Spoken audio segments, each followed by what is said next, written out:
going on, everybody? Vish, DJ, back here on the Six Rings Kane show. How you guys holding up, man? How's it going? Good, good. Can't Good, complain. good. We actually Awesome, got to man. see some football. It was nice. You know what's funny, Gary? Since I tweeted out that we're live, and I hadn't gone live just yet. Gary writes back. He goes, "Are you though?" I I told him guess we he were was. checking on I the. guess Gary was ready to go. Yeah, I told him we were checking on the Nuggets. So still no Gary go. never Still misses a no beat. go, Gary. Yeah, Still no no go. go, no go on the Nuggets yet, buddy. We got a pretty cool show today. Got some good news out of the recruiting trail or the transfer portal trail, as you might say. So we'll bring that up, but we're definitely going to review or preview, not preview, excuse me, recap the spring game as well. But before we get there, we definitely want to thank our sponsor, Price Picks. It's They are the official daily fantasy app of Five Reasons Sports Network. Make sure you're using the code five when you sign up. The code five is FIVE, so it's spelled out five. Price Picks will match your initial deposit up to $100. If you use the code five, you don't even have to spend it all at once, which is kind of cool. So you can play anything. You can play the NHL, the NBA playoffs now that they're going on. You can play multiple sports. Just check it out when you sign up, and you'll be able to see what you can do. You can pair up different teams from and different sports, so different players from different sports. So you can do that also. You can pick up to 2 to 5 players. Okay, then depending on how much you want to win, right? So you pick either two up to, and up to five. Play the over under on individual categories. It all depends, again, on how much you want to win. So go to pricepicks.com and sign up today using the code 5, FIVE, and they'll match your initial deposit up to $100. Pricepicks.com. Thanks a lot, Pricepicks, for sponsoring the show. And obviously, shout out to anybody that's on checking us out. Gary, if you're on with your Nuggets, make sure you keep it locked here. Now, so interesting news. I think we all kind of had a chance to review the spring game a little bit, watch it maybe once or twice or 4 times, depending on how much time you had on your hands. But uh, um, some interesting things, right? I think a lot of people get really excited with. A lot of people get really excited with the spring game because they think they're going to see, like this, new look offense, and they're going to, run their whole entire gauntlet of plays that they have, and it's going to be like they're going to spread it out and throw the ball down the field everywhere and use different formations. And while they did do a little bit of that, it's very vanilla game. They really just want to see, the guys lining up correctly, the discipline, uh, you know, good tackling, things like that. And of course, we saw some disappointing things, but we saw some really nice things out of certain positions as well, which we'll get into in just a bit as well. Fernie, what's going on, Fern? So, without further ado, I guess we can kind of jump into the spring game. Look, as we mentioned last week, also the real, I guess, the spring game where they were really going at it and kind of you know, putting out some different things regarding the playbook was the week before. So this one was a little more vanilla. There's a lot more people watching, of course, in the stands, and so you don't want to give away too much. But you did get to see some of the new guys come in and play a little bit. Obviously, some of the guys are still, that have committed or transferred over, still haven't gotten on the field yet. So we'll see them soon.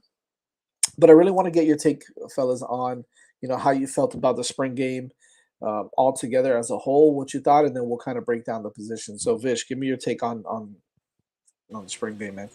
Yeah, I mean everything you said was dead on accurate in terms of just this was vanilla. It wasn't meant to like show the full range of offense and defense for that matter. But my takeaway is just really looking at the offense and how much more physical they are. And the offense was something that was not really a problem last year, but it's still a pretty big change in terms of what we're looking at. You can see a lot of pulling guards, a lot of physicality at the point of attack. I saw fullback make an appearance multiple times. That stuff we have not seen in a while, and no, I don't think anyone coming out last year would be like we need to overhaul the offense. But to me, that is showing team attitude, and you can do that a lot more offensively in a spring game than defensively, just because you're not going to like send all these exotic blitzes in your spring. So when you play vanilla defensively, you're necessarily less aggressive. So that's just going to happen. So you can really see it as on the offense and how they choose to dictate. And it was a lot of power running. And again, we've talked about this a lot. That doesn't mean, go back to, DJ's roots in Nebraska in the 70s or something. This is more just, it's about attitude and, even out of a shotgun, like pull the guard around so he gets on the linebacker, that type of stuff. And we did a lot of that. We had a lot of success doing it too, which was, one of those situations that's good to see, I guess. But, it's against our defense, so not the best. You can choose to be glass half full or glass empty, half empty on that type of stuff. But I was definitely pleased with, I would say, how physical the team was, and definitely, we're going to talk specifically positions later, but Thad Franklin looks to have taken a pretty big step forward in his development and ability to be a major player in this running back rotation. Yeah, absolutely. DJ, I know you didn't, necessarily get to see the game live, but you were able to catch some highlights and some film on it. Talk to me a little bit about your thoughts on the spring game this weekend. I don't really have a strong opinion either way in regards to the spring game. I thought, like you two said, it was kind of a vanilla game, but you don't want to show everything during the game, of course. In the spring game, one of the things I look for as a fan is, regression. Have players regressed? Do they look off during the course of the game, and what adjustments can they make? I thought the offense looked pretty solid, especially when you consider the overhaul in the running back room and, the new faces at wide receiver. And like you guys said, we're going to get into positions a little bit later, but I was pleased with the offense overall. You're not going to see all these brand new things during the spring game, and they did what they needed to do in order to show that they were at least, staying consistent in being that high-powered type of offense that we know they can be. Yeah. Overall, I think it was exactly what most of us expected it to be. So, before we get into position by position, I really want to talk about some players, right, on the offensive side and on the defensive side. So, I want you guys to kind of give me your take on who who are you most impressed by on offense, and who were you most disappointed by? Not necessarily, think they were terrible or whatever, but who were you most impressed by and who were you most disappointed by on offense? And DJ, we'll start with you. We can't. By the way, none of us can name the same guy. We got to name different people. All right, DJ. Yeah, I was impressed with Henry Parish. He ran for 2 touchdowns. Yes, they were, kind of 2 yard touchdowns, short yard gains. But when you look at the type of style that Josh Gaddis wants to implement and the type of, players he had at Michigan with the double backfield with Haskins and Corum. Miami has been building up the depth in the running back room thanks to Kevin Smith and the rest of the coaching staff, and now we were able to see some of the newer faces. Parish was one of the faces coming in from Ole Miss, and he ran for 2 touchdowns. And, running the football is something that Josh Gaddis said in early March that he really wanted to make a focus on. That was something he wanted to, kind of emphasize. And we saw it a little bit in the spring game. And, you know, when you look at, like I said, how Miami has overhauled the running back room, the big day from Parish, and then I believe Thad Franklin also had a touchdown run. That was encouraging to see because Miami's, rushing attack has not been consistent in the past couple of seasons, and they definitely got a little bit of a jump start here. And give me a player that you're disappointed in. Ooh. Player that I'm disappointed in? On offense. Ooh.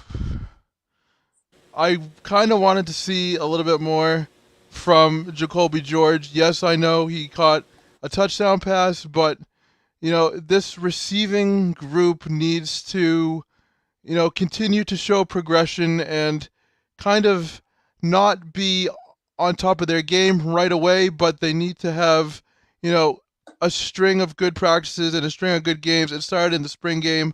I wish, George kind of asserted himself a little bit more. Vish. Yeah, well, since Danny named the entire running back crew, it's a cop-out to say Van Dyke. I mean, I think there was at least a little bit of concern that adjusting to a new offense, sometimes the quarterback can struggle with that. He led midseason form. He was. I'm about to get into my negative too. He was hitting. The ball was hitting the receivers. And he made some plays with his legs too, which I know we all now have kind of gotten used to. But he's still, I would say, in people that don't spend way too much time following Miami football, he's still viewed as more of a pocket passer. But he's actually pretty good running the football. He still showed that. He seemed to have complete control of the offense, so that was good to see. Because there's only, I mean, Gas has only been here a few weeks, like a month, whatever it was. It's not been long, and he seems to already have the playbook down. So to me, that was a positive. I'll go the same position DJ did for his negative, but I'll go with Ladson. I expected him to, be a little bit more ready to come in and make an impact. Maybe that wide receiver one. Didn't really see much from him. So now, other guys were open and the ball was hitting them. Maybe didn't catch everything they should have. But so it's just one spring game, but we're here to judge. So I expected to see more of an impact from him and didn't. Gotcha. I think the guy that I'm impressed by, I'll go a little different. What's up, Philly Kane? I'll go a little different since you guys both mentioned running backs and whatnot, or and the quarterback. I'm gonna go with the guy that I think I was most impressed by, that I didn't expect him to have such a good game, was Khalil Brantley. I think that he showed some things. He was kind of at the bottom of that depth chart with tight ends, especially with some of the guys that we have there. Jaleel Skinner coming in. Apparently, Gaddis likes Mammarelli a lot for this offense because he's a big blocking tight end. He can still catch the ball. Don't get me wrong, but he's that type of tight end that can come in and play as like an offensive lineman, like an extra offensive lineman. So the fact that Khalil Brantley went out there, played a little fullback, as I know Vish, you noticed. Khalil, you saw Brantley play a little fullback, even come out, kind of like that H-back role. But he was wide open on a couple plays. He made some nice catches, ran after the catch. I like what I saw from him. I really do like what I saw from him. The one that I was most disappointed by, it is a tough one, but I'm fortunate. It sucks, but I'm gonna go to the wide receivers also. But I'm gonna go Keyshawn Smith. I think that, and look, don't get me wrong. And Vish, you mentioned TVD looked good. There was a couple of throws that he could have had back that I think he could have done. He could, made a little bit better throw. One was on that, offsides penalty where he just, threw it up for grabs. But Keyshawn should have come down with a couple of those balls, and he dropped some. So, did I catch a Mallarelli? No, you caught a Mammarelli though. Gary. But I think that Keyshawn left a lot to be desired as well. I thought that he coming in this year after being kind of like the third guy last year would come in and maybe take a hold of that wide receiver group, even with guys like George and Latson coming in. Look, we didn't see Brinson, right? He obviously didn't play. We didn't get much from other guys except maybe Restrepo, I think, was the only one that really did something. But the truth of the matter is they dropped a lot of balls, and they didn't look as good as I think all of us wanted to see. So I think that's going to be interesting to see. Fernie said, right, so I want to see Skinner in the red zone. I know what you mean, in the red zone. Yeah, I think we got that. You bet. At wide receiver, yeah. Fernie, you bring up a great point. I can see them have like a big package. And you saw a little bit in the red zone and, in goal line where they looked like they had a bunch package, but it was very well disguised and they were doing some things that you don't normally see. But I think, look, right now, Skinner's not right. He's not like fully developed yet. But you saw, by the way, speaking of tight ends and Brantley, Skinner had a pretty good game too. So he did some things out there. He caught some nice passes. And but yeah, using him as a big wide receiver in like a big set, where you have some big guys out there in the red zone, I think would be nice. And you're going to see some packages, I think, with Skinner, definitely, especially in the red zone or on some plays where maybe you need a big body to get a first down or something. So you're definitely going to see that with Skinner. But I guess what I really want to kind of break down right now is position by position, because I think there was some good, some bad, and some ugly. Right, and so I think that we'll definitely start off let's start off with let's go with the lines first, right? And we'll start off with the defensive line first. And I'll go to you, Vish, on this first regarding how you felt about the defense. And when I say defensive line, I mean the ends and inside as well. So talk to me a little bit about how you felt about how they performed. I feel like we had someone transfer in today for a reason. Yeah, no shit. They, wow, just get that explicit tag right on this. Damn. Make sure you guys hit offer code price pack because we just got demonetized. All right, so use the offer code 5 on Price Fix. So yeah, no, there was not much of a push. I mean, one of the things with this game is you're not allowed to hit the quarterback, so they literally just had to touch him to get sacks, and we weren't able to do that, which is really disappointing, especially since maybe our offensive line's a lot better. I don't think anyone really thinks it's going to be like the best offensive line in college football where they just, stone the defensive line, but there was ample room to run. TVD had a lot of time to throw. I was pretty disappointed. I think we know Leonard Taylor's great. I think the rest of the line had left a lot to be. And by the desired. way, he got pancaked by Sagapolu also a couple times. Yeah, But I don't think that has anything to do with LT not being good. I just think that has to do with Sagapolu being a madness. I mean, when we get into positives, I think this is again, I led off this show with this. It's kind of, do you want to make it a negative or a positive? Because I think when we get to the offensive line, we'll probably be having the opposite discussion. It's probably a little bit of both, right? The offensive line has improved. You mentioned people like Sagapolu who weren't here last year coming in, and okay, the talent level has just increased. And frankly, until today, we hadn't really increased the talent level on the defensive line. So outside of freshmen, which you said, again, just getting into it, even the ones that we might think are ready to play, still, they need the weight program, right? And so it was, to me, that we knew that was going to be a weakness, and boy, did it show. Yeah.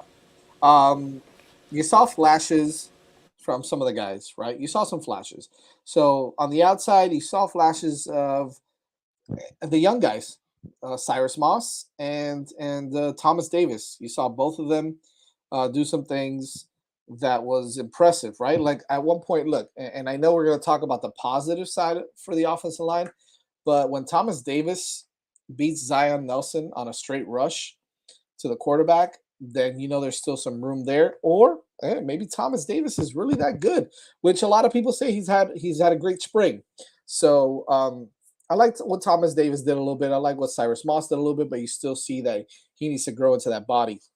What I do love that I saw with Cyrus Moss is that every time he came off the field, you know who he was talking to sitting right next to? There's a guy that wears a green jacket. Not a green. Is it a green jacket? Gold jacket. Excuse me. A green jacket. Augusta was last weekend. Yeah, right. He's going to the Masters. A gold jacket on that. Coaching staff. Well, Jazz, you couldn't miss him because they showed him like every time there was like a dead ball. So yeah, they did. So him and Jason Taylor were like stuck like glue, man, at the hip. So I expect him. And we didn't see Nigel Kelly. Moultrie is out, right? Moultrie's out. He didn't play either. Lichtenstein had some flashes as well where he looked good. He got a sack, I know, on one of the plays. I would probably say that the best one out of everybody that played was probably Jake Lichtenstein. Yeah, I definitely agree. I think he flashed some potential. I think the issue we have here is as a unit, they didn't play well.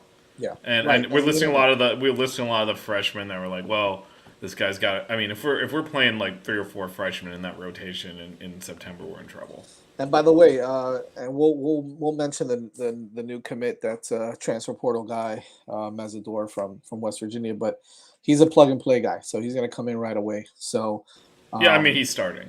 That's one of them. Yeah, he was all freshman. Whether it's outside or inside, because he can do both. Yeah, no, but he'll be one of the 4 starters, and Leonard Taylor's another one. So the other 2, we'll see. yeah, basically, we'll see. We still have time, and we'll talk about that regarding the transfer portal as well. Excuse me, DJ. I want to kind of get your take real quick on the defensive line, and we'll move over to the O line after.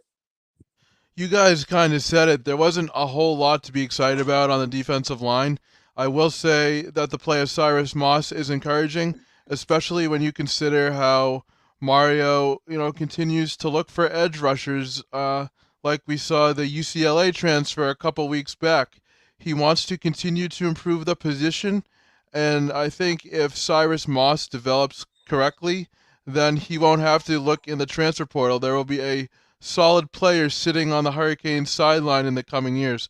But overall, I thought the defensive line had some weaknesses.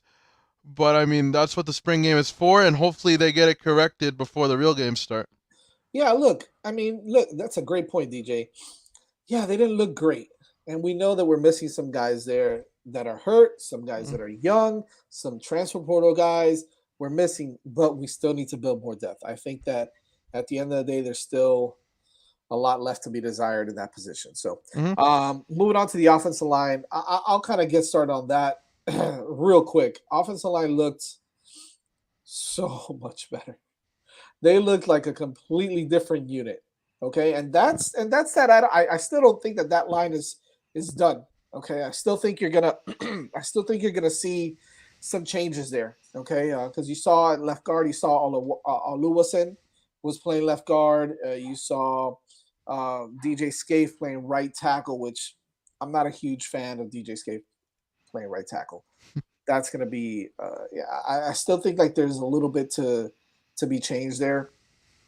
Jana Rivers was playing with the second team, which I think it's because he's still getting back kind of, back in shape and, from his injury and whatnot. So I think you're still going to see a little bit of different, but you saw the difference. You saw the physicality. You saw how tough they were. You saw opening holes right away. The minute the ball was snapped, you saw where that running back was going to go. You saw the holes opening up, and whether that's whether that's a tell, sign of the defensive line being terrible and the O line being that good, or Well, it could I be a think lot of things. yeah, but I think in a way it doesn't matter because I think that's whether it was successful or not. You could see the attitude there. You could Yeah, see absolutely. the intent there. Like now, you might pull a card around against a better defensive line and he doesn't make the block, right? And the play doesn't work. Right. But we've seen an attitude shift, and I think for these linemen in particular, I think that's probably a good thing just based off of how they performed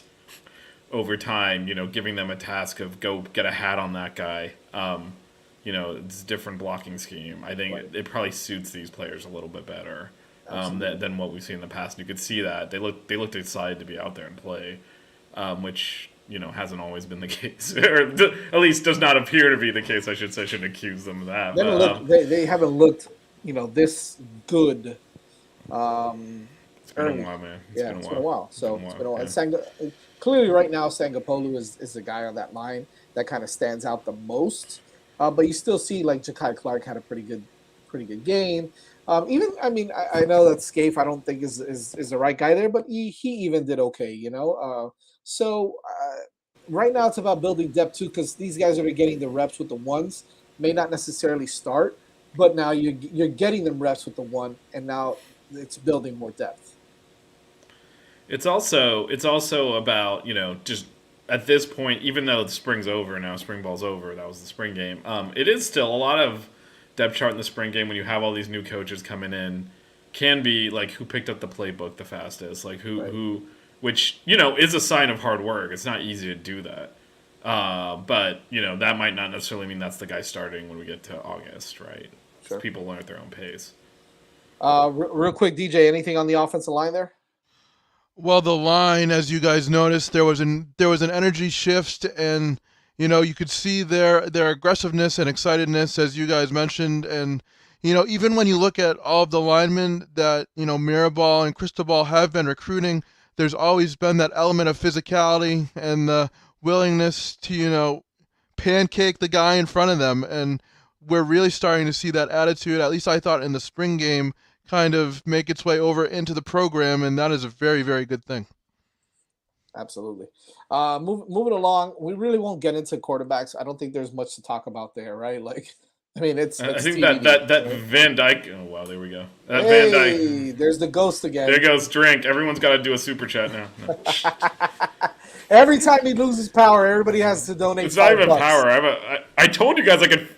So peeking behind the curtain, like it's a smart plug, and I was like, should I fix No, it? you gotta leave. And they're like, no, I just have to just mess with it a little bit, and then it'll stop doing that. But I've been told to leave it running. But yeah, Yeah, Freddie, we we mentioned actually that earlier. Jazz mentioned it.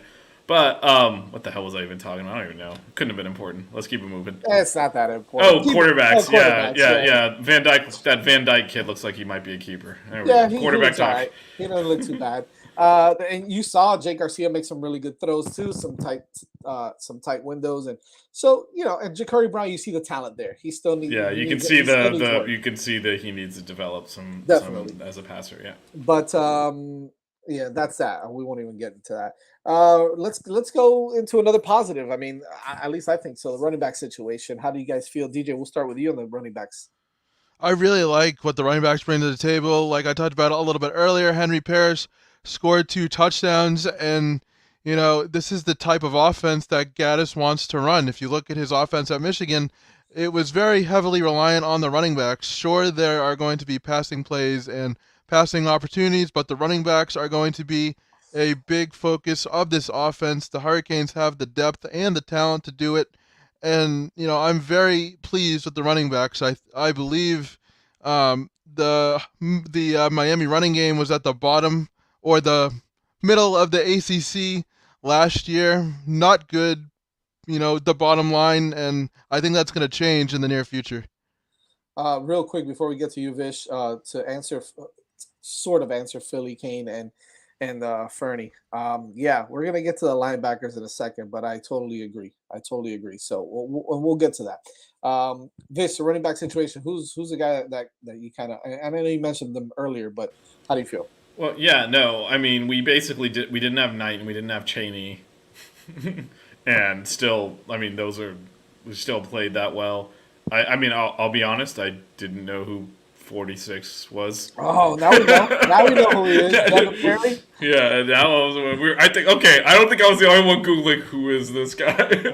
But he showed out well. Obviously, when it gets to, he's probably not going to play. But I mean, that just shows you. I think that shows you the progress we made in terms of scheming in the running game. That he's a walk on that he can get in there and look fine, look good. He looked good. He looked good. And by the way, it wasn't. So according to some people, it wasn't the first time. This is not like it came out of nowhere. Apparently, he's been performing a lot in practice. Been doing really well. And he is a walk-on. However, he did play football. I mean, he transferred. He's basically a transfer portal walk-on. Played at Richmond. But he actually started as a defensive back and then played wide receiver. Came as a walk-on here, wide receiver, and they moved him to running back. That's nuts. Yeah, I mean, the fact that he could show out that well. Yep. Testament to him, but also that the team is, I think, in terms of installing the run game, has just done an excellent job because all of our running backs performed well. Like we talked about the offensive line playing well. So here's what I hope happens with Perry, right? Because I think the kid has some talent. Is that I hope he gets throws his name in the transfer portal again after the spring game and finds a place that needs some running backs and goes and starts somewhere and gets some playing time. Because like you said, like he's talented, right? He's a talented kid. He's just not it's gonna be hard to surpass the 4 or 5 guys that you got in front of him right now with us. And and that's another thing. Philly Kane brings up another great point. Wait till Trevante Citizen comes around because next year I think Trevante Citizen might be the starting running back next year if you let him get on that field. He's a real deal. I mean we have Cheney, Knight, and Citizen that weren't even there. So and at the end of the day, I still think it's Jalen Knighton as the the bell cow. He's and Flo mentioned this in his show on Sunday. He's a dog, man. I know a lot of people say, well, he's skinny and he can't take it, man. He ran. I mean, we ran him into the ground, but he put his head down and he ran some people over. He ran hard. And quite frankly, he's the fastest guy on our team from a running back perspective. So he's got that breakaway speed. Yeah, and sometimes the smaller running backs actually work a little bit better in the power running game because there's more beef in front of them. When you run what we were running last year, it is on the running back a lot to run through tackles and take that pounding. You get a fullback in front of you, you get the guard pulling out in front of you. You're running much more into defensive backs versus linebackers and linemen. So I'm not. I think, and first of all, like you said, he's big enough to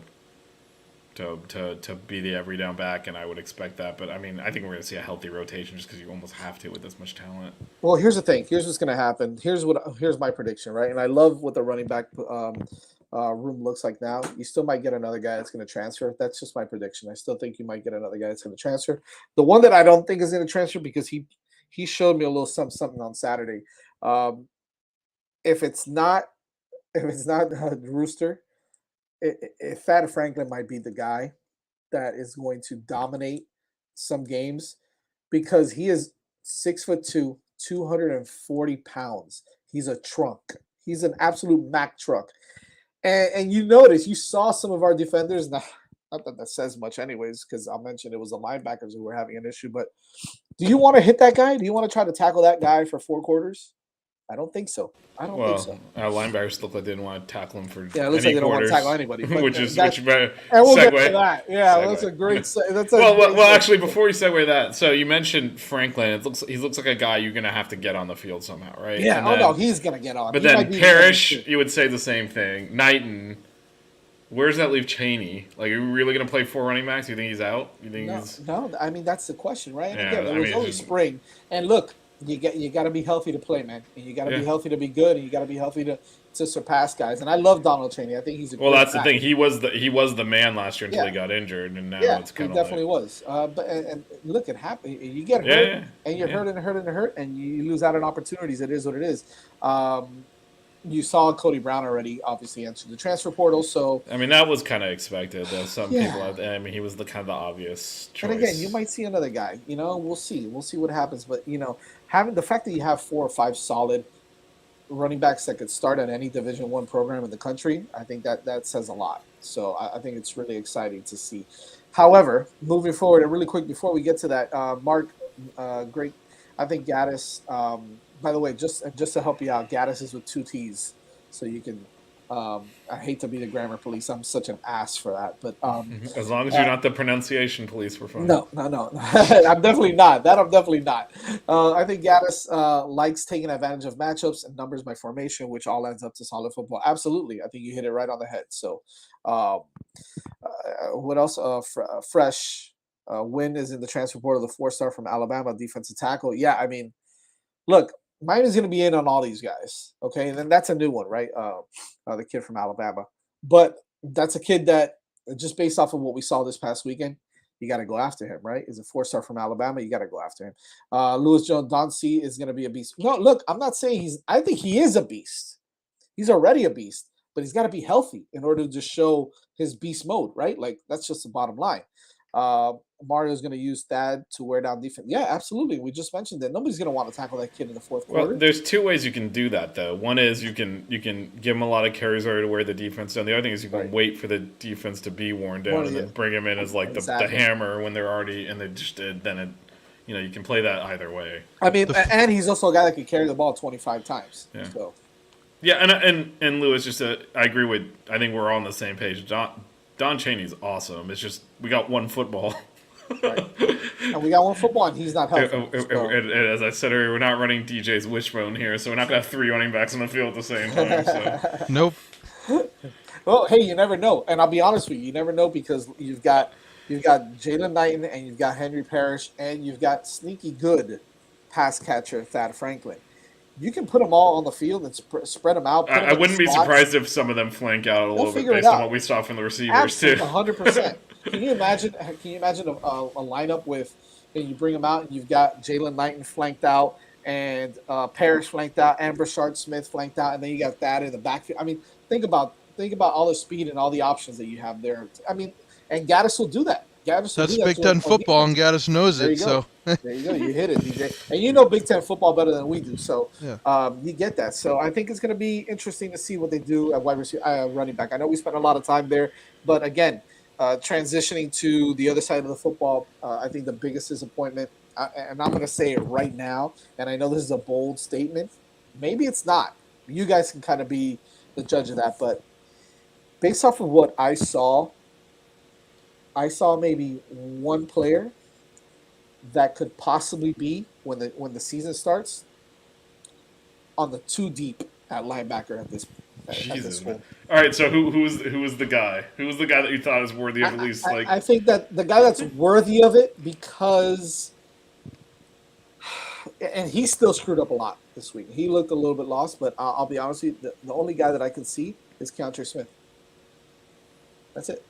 And I'm not counting Frierson Okay, because I was about as to a say I linebacker. actually Yeah. liked some of By what the we way, saw from Frierson Frierson. looked like the best defensive player on the football field Yeah, this so I was weekend. about. So, but you don't see. You don't think he's a linebacker? I think he is. You know, I think eventually he is going to end up being I a don't think we got a linebacker. choice. But I don't. Look. I think too deep might but be a you little saw him harsh, rush. You but saw him rush from the edge. You saw him yeah. play a little star. That's what we So call it now. I think Not a saying striker. I think saying in the too deep might be a little harsh, but I'm telling you. I would I'm say I telling don't you, think we're man. gonna have a choice but to get Frierson on the field at linebacker, First of given all, what we you're gonna saw see. there. First of all, you're gonna see some guys transfer out. And by the way, they don't have much time because you have to enter your name in the transfer portal by May 1st. You don't have to be at another school by May 1st, but you have to transfer out. You have to, You you know, have you to have to. What's the go word? This is the yeah. word for it. Declare. You have to declare that you're going to enter the transfer portal by May 1st. If you don't, you're stuck. And if you don't do it here, then Mario's going to let you know that you're stuck. So, no, Philly Kane, don't worry. I wasn't going to mention him. And I'm going to keep on a little bit of a rant about the linebacker position. Corey Flagg looked lost, and I love him, and I want him to be successful, but he looked lost. And can he play at this level, at the D1 level? Yes. I just don't think he can I play mean, at the he D1 has been. level here. I think it's. I think It, he's regressed a lot as a well, I player. think he's regressed, but also again, what we're trying to do scheme wise is be Right. physical and be aggressive, and that puts a premium on quickly diagnosing a play and using You nailed it. athleticism. And You he nailed it. didn't appear to be able to do either of those things. You So, nailed it. where Manny Diaz's defense was a lot more, if you're gonna blitz, it's one just go, or it's a lot of kind of, frankly, backing off, Yeah. and it was a little bit simpler. Like what we've talked about this a lot actually with Kevin Steele. He does not have a system. He is all over the place, and you got to keep up. And Flag did not appear able to do that. And you noticed, you saw it. You know where you saw the biggest issue was Gaddis was running a lot of delayed. I guess you can call them delayed screens or delayed, not delayed screens, but delayed. Where the running back kind of just flares out. Yeah. I guess those delayed out routes with the running backs, and you saw how lost the linebackers were on that. And And they must that's have, the entree and yeah, flag and they and must have seen speed. this. The disappointing thing is it's a vanilla playbook. They must have seen this crap in practice. Like these were not, and I'd almost rather they got beat physically because then you're like Right. okay, Sure. but to just not be able to diagnose simple plays that they must have seen in practice for the last month. I mean, come on, like that does kind of raise a This is lot of red flags. this is why I didn't put Frierson, and he'll play like that outside linebacker rover position, star position or whatever you want to call it. He's going to play that. He's going to play a lot, but you saw him rush from the edge. You saw, and that's when he made that. Excuse me, when he made that nice play in the backfield on Henry Parish on that 4th and 1. Um, he was just all over the place. He looks like he's taking a step forward again. He looks like that guy that we saw 2 years ago, and that's exciting because Yeah, and I he's think good, man. he's gonna have to start at linebacker. Like even Yeah, if he's I think it's undersized, going to like be he's him gonna and play. Chase Smith. Essentially, I think you're going to see those two guys, and Chase Smith is hurt right now. Okay. Oh, no doubt, no doubt. Is that All is these that Uncle complaints. Cliff? That's not Uncle Cliff, though, right? Is that Uncle Cliff? Yeah, the Kings are back. Yeah, they're back. All Yeah, right. no doubt. Yeah, Yeah, they're back what are we talking practicing. about? 13-0, Yeah. going to the playoffs. What are we talking about? 13-0, baby. Let's ride. I went ahead and locked up the ACC championship game too. Oh, Get them. that's done. DJ, what's your thought on the linebacker position, man? You're kind of quiet over there. I don't know. You don't like linebackers, do you? No, I don't like linebackers at all. I mean, I feel like we've been talking about linebackers for the past like 2 years, and it's more of the same stuff. I mean, they did look lost, and I can almost guarantee that they saw that kind of delayed out route running back play during practice, and it's just frustrating. This is something. Yes, they performed bad on Saturday, but they've been underwhelming for the past couple seasons now, and it almost seems like a lost position. Hopefully, they can get their act together. I understand that Steele is very, he runs a bunch of complex schemes. It's not just one thing. He can throw multiple looks at an offense, and it may be confusing to kind of take in and digest. But boy, it seems like linebackers have been a lost position ever since we started doing the show. I mean, it's crazy. Yeah, no, 100%. And we'll close it out with this. You're gonna see transfers, and you're gonna see You get transfers out, and you're going to see transfers in at linebacker. You're going to see it. And by the way, we're missing Mitchell Agude as well, who's another guy who's an edge Yep. guy that could probably play a little bit of outside linebacker. So you got some options that still haven't played. Let's moving on, and we'll kind of rapid fire here. We'll stay on defense, and we'll do the DBs, including cornerbacks and safeties, and even that star position. Vish, real quick, what'd you like? What you didn't like? How do you feel about that position? I liked most of what I saw from the secondary. I thought DJ Ivey looked good. He was sticking his man. I was impressed. I thought the Corey Couch looked good. I think another option we're going to see is one of these safeties probably move down into the box a lot to get them on the field. Both Williamses and Kinchin are probably three of maybe the top 5 players on our defense. So I think, keeping it short and sweet, I was very happy with the secondary. I'm more thinking, how do we get more of them on the field to take a linebacker off? That was what I left the game with.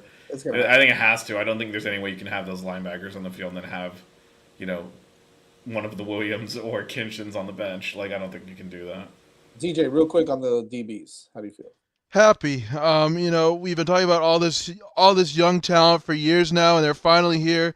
I thought the secondary did a good job, and the secondary has been shaky, at some points. I remember ever since we started doing the show, we've talked about the secondary being shaky at times, but they look good on Saturday, and I have, high hopes for the positional unit in the future. To answer the question for Cliff, he's a defensive line analyst, basically. He's going to handle the defensive line with Coach Wright and Coach Salavea. Yeah, same thing with me. James Williams looked good. He looked the part. He was coming down the box a little bit, which was nice. So was Avante. Avante looks like he's put on some weight, and he's still fast and shifty, which is really nice to see because I still think at the end of the day, he's the best guy back there. Cam Kitchens obviously didn't play, so you got to see Brian Balaam come back from his injury, which was nice to see. But he could be a casualty in all of this, man. He could be a transfer portal guy, which I would hate to see because he adds depth. And he's also stud. He's the truth. He can play, but it's going to be hard for him to get on the field with James Williams and Cam Kitchens and Avante. So then you got. I think a lot depends on whether one of them moves to linebacker or because that'll give more snaps down the depth chart. But if we're actually gonna just rotate those 3 in at safety, well, you're gonna see one of them probably play the star too. You probably see one of them play that star. But if all 3 of those guys are just like kind of rotating in at safety, then Brian Ballam's not gonna play. Yeah, it's gonna be tough. It's gonna be tough. And then from the cornerback position, Marcus Clark looked good. Isaiah Dunson looked good. So those 2 guys, I liked what I saw out of Corey Couch. Looks like he's gotten it back a little bit. You didn't see Stevenson. And they hit a lot of out blades. They didn't show a lot of out blades, but apparently he's having a great spring as well. And again, you're not going to see everything on defense either. So it's going to be interesting to see what happens with that position, but I'm excited about it. And you've got 3 studs coming in as well. So that's going to be fun. At least, what did you say there? I at least have some hope the staff can scheme around some deficiencies and coach the kids up over the summer, seeing have success against AC. Yeah, and you saw it already. You saw them scheming up against the terrible linebackers that we have. So. Yeah, they knew how to exploit our offensive coaches knew how to exploit the linebackers, which is apparently just throw a little running back pass out in the flat and it's wide open. Exactly. We won't get into much of the wide receivers, so we've been talking about them a lot already, but we know that we need something. We need something there. And again, it's early. I mean, do you think this was? I guess I still kind of believe in the talent in that room. It's about having some guys step up. You're gonna have some guys transfer out as well, and I still think you've got young guys there. That's the thing. They're young, so they don't have a lot of experience, right? Except for maybe Keyshawn, who has a little more, and Restrepo. You have a lot of young guys there. Yeah, and that's why I was disappointed in Ladson because I thought he'd bring that to the room. And we've had success. We've had success with guys transferring in and immediately assuming that leadership position. And I mean, this is one game, so whatever. But I think what you're going to see is we might go after a guy that's a proven guy that has experience, not just a transfer guy. I think you need a guy in that room that has experience, that has success. Ladson was okay, but he was also hurt at Clemson. So, I think you need but I think the idea behind bringing him in was to have that veteran that's played, and I still played think in the ACC, and but we didn't see it on Saturday. But I think that was kind of that was the idea behind bringing him in. To your point, like we lost Harley. You know, we lost Rambo. We lost the kind of the two big guys off of that out of that room, Right. and these other guys got to step up. And I still think you're going to see a couple guys transfer out, and it is what it is. So I think you Yeah. still need to bring more No, guys. I think we will, but I think even with that, I think there's enough to put together a good wide receiver core here. But some people got to step up and show leadership, Right. You and just they got to wait haven't for done them that to yet. develop too. Development is going to be important, and you got to hope that they develop quickly and correctly. We Absolutely. have so many guys there though at this point. Like Yeah. someone should be able to step up and do that immediately. We can't be waiting like 3 years for all these No, guys we to can't. develop. No, no, And I no. think But they will, though. I think someone will.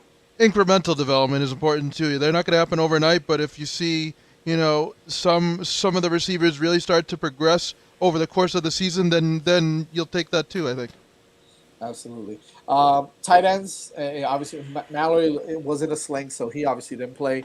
And you didn't get a lot from Arroyo. You just saw him kind of go out and catch a couple passes, block a little bit. You saw his blocking. He is a great blocking tight end, but you're going to see him catch a lot, a lot more passes.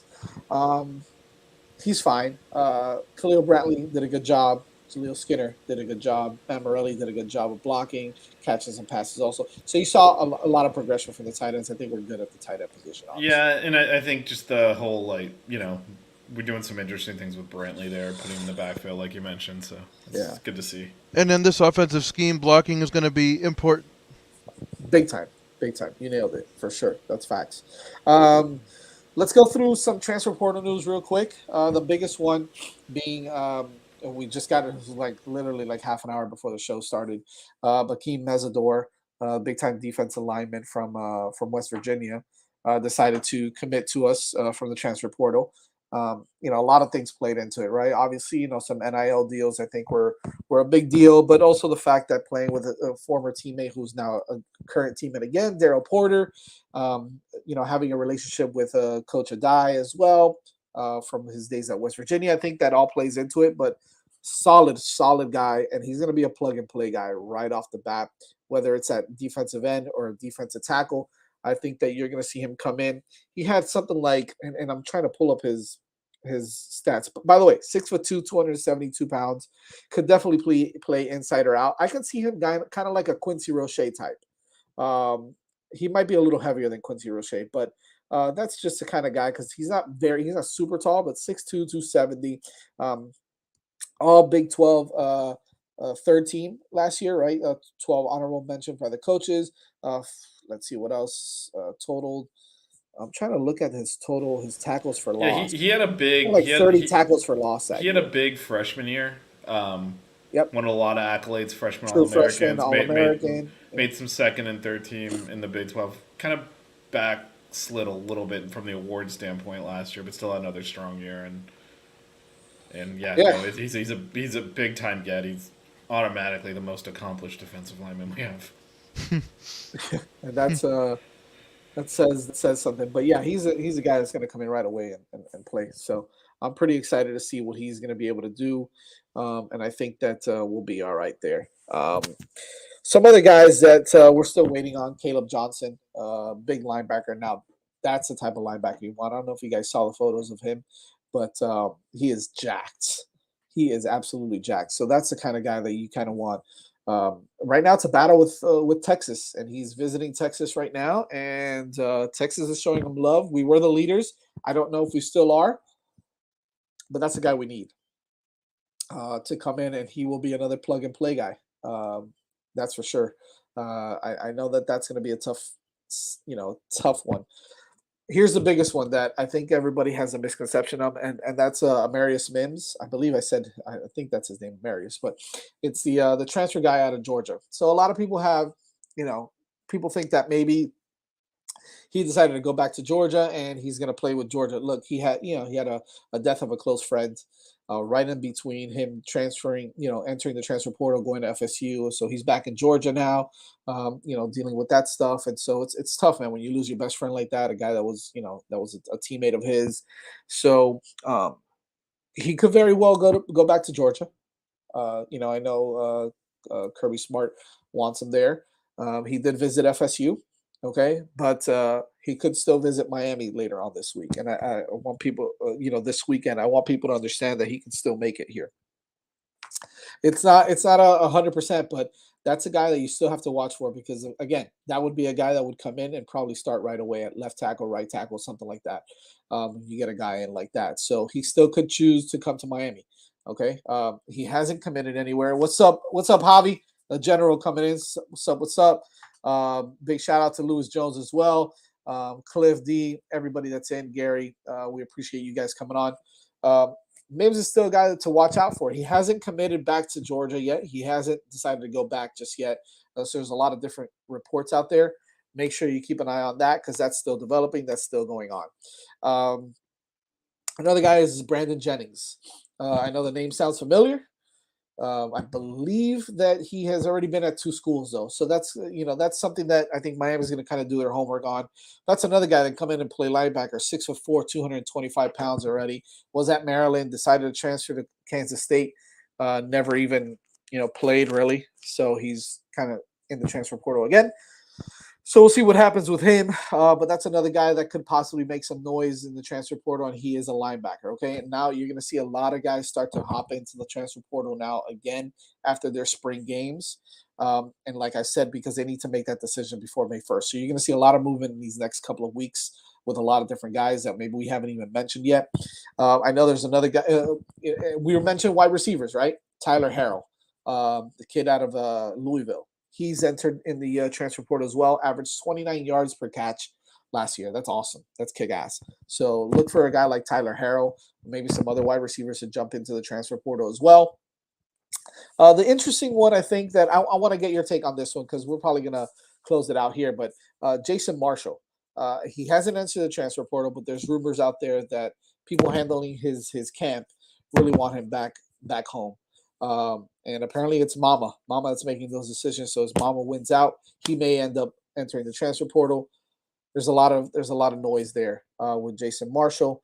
And then last but not least, 2 guys, DJ Coleman. I don't want everybody to get their hopes too high, but he wants to be at Miami. Miami wants him. But these are administrative issues now with his grades. He has to figure out a way to transfer his grades in. He might have to take a class in the summer. So that all plays into his admission issues with trying to get in. That's what's holding him back from committing to Miami. Keep an eye on Michael Jones, linebacker from Syracuse as well. So Daryl Jackson's another guy that's going to be visiting this weekend. So that's a guy to keep your eye on. But Michael Jones is, I think, the guy that everybody wants, that nobody's talking about because he hasn't really entered the portal yet, but he could. He's a local kid, and he's a stud, and he's probably the best guy in the transfer portal right now that we would use here because he's a starting linebacker day one. So that's really it. I can't believe we went an hour talking about this stuff today. Jeez. I mean, we had the spring game. It was finally we had content. But you're right. I mean, we could go back a month from now and talk about who's the assistant coach going to be. Oh, so God. this is much preferable. This is a step up. Watch some actual football and talk about it. No so kidding. That was good. Vish, DJ, thanks for coming on. Thanks for doing this. Next Wednesday, we will be on again at 8:30. Make sure you subscribe to the 5 Reasons Sports YouTube channel. Check us out on Twitter at 5 Reasons Canes. No, I'm sorry, at 6 Ring Canes. Jesus, too many 5 Reasons everywhere. At 6 Rings Canes.